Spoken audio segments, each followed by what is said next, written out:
Mas gipahugtan sa Police Regional Office 9 ang ginahimong internal cleansing sa mga miyembro sa kapulisan aron masiguro nga dili kini malambigit sa bisan unsa mang dautang binuhatan.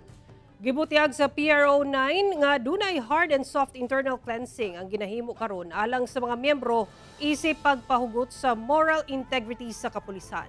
Alang sa hard cleansing gawa sa ginahimong surprise drug test, posible sab nga makasuhan ang mga PNP personnel og kasong administratibo o di baka criminal cases kuno galing mulapas sa mga balaod. Sa tala sa PRO-9, miabot sa 68 administrative cases ang na-file na sa buhatan sa tuig 2023. Samtang sa tuig 2024, as of August 7, ana-ana sa 56 ang kaso. Lakip na nga nakasuhan ang usa ka police officer kinsa gingong hubog ug nanumbag og caretaker sa usa ka sabungan sa Zamboanga City human kini napildi sa pustahan ay niadtong Domingo.